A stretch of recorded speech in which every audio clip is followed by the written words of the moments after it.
In my world, change is incredibly important. I obviously do lots of 80s festivals and I adore doing them. And I have never, ever got bored of singing any of the songs that started my career 40 years ago, again, because the audience reinterpret the song back at me. But I find that in my world, dealing with modern contemporary music, you continually have to change, you have to evolve, you have to move on. I don't like written formulas within popular music, so I'm always looking for new sounds, things that inspire me and move me, and also the importance of how younger generations review and renew music. It's always utterly fascinating. And there's some movements I will not connect with because it's just not in me. But I think in lockdown, there's been a lot of incredibly inventive new music coming out. I always cite a band called Bring Me the Horizon because they are what I would like to be as a woman. They're all men, but they are what I would like to be. It's everything they do breaks the rules and invents a new sound.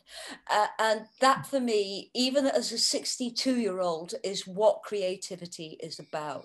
It's fantastic. It's fantastic. I suppose in my own situation, being a percussion player, you take an instrument and you think, how many ways can this be played? Or what would happen if I popped it on top of this other instrument and how might it resonate and so on. So there is this constant exploration. And what's so interesting about you is that you do, in a way, see the world as your springboard of ideas. So you're looking, ahead, but you're also recognizing what the younger generation are doing and how they're consuming things. And part of that is a very conscious effort, and I really, really don't want to sound pretentious here, is to live a creative life. So for me, everything should be approached with the intention of it being a creative experience. From making your lunch, your breakfast, your supper, to snacking, to choosing what you want, it should be your creative experience. And where I'm a little at odds with things is where the internet chooses lists for you, viewing lists, listening lists. I'm a little at odds with that because I believe that we should all search, because part of that searching is our learning process.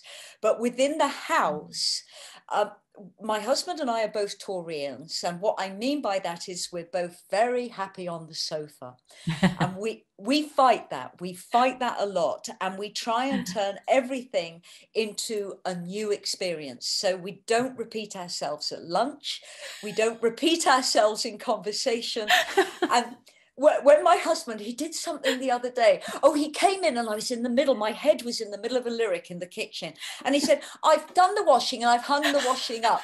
And I actually said to him, I am not interested in the washing. And he was so brilliant. He realized he was interrupting a process. And we can do that, and it can be quite brutal. But I'm determined we have a creative life. And while I remember this, it's a slight tangent, but this is one of my most envious moments of lockdown.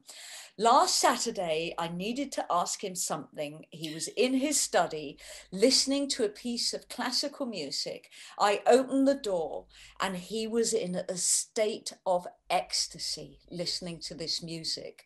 And I was jealous. And I said to him, I don't get the time for that listening experience.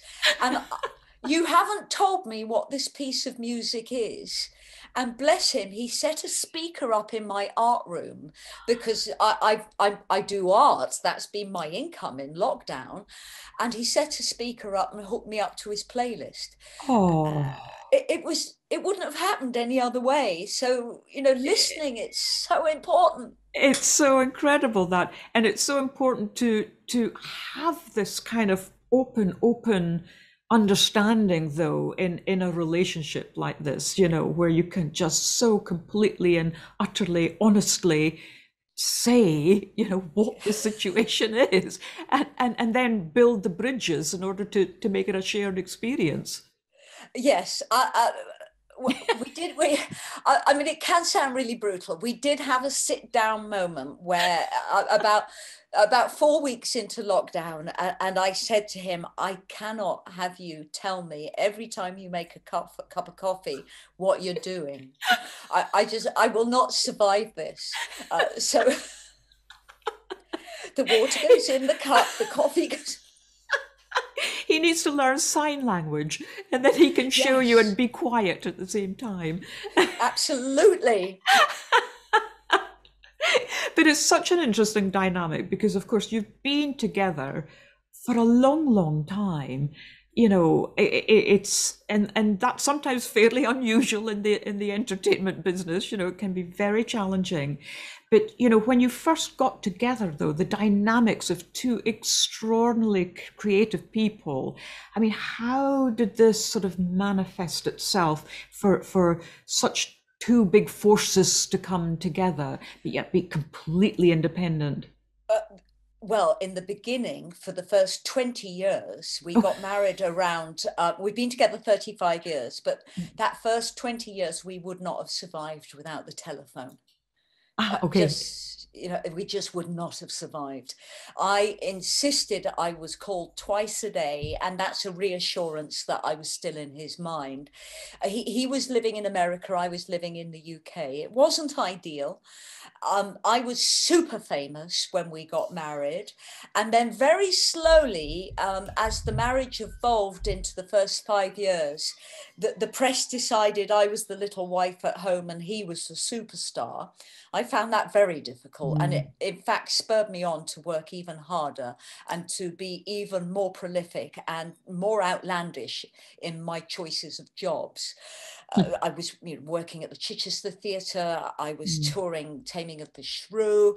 I did Thérèse Racan at the Nottingham Playhouse, went back to the National, making movies and albums. It just made me more determined. Where my husband is phenomenally interesting is his career is still based on the first albums he made from 1967 through to 1974. And he is still a worldwide star because of those albums. My most famous catalogue was recorded between 77 and 84, and I've not had access to that catalogue until a year ago.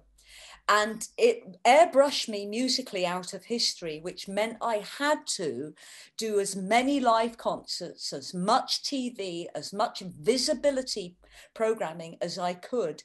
And suddenly a record company got access to the back catalogue, and I entered the charts again last December in the top 40 because of demand. So if your back catalogue is so vital to your career and you don't have access to it, you have to find a way of surviving, and that's what I did. It's amazing.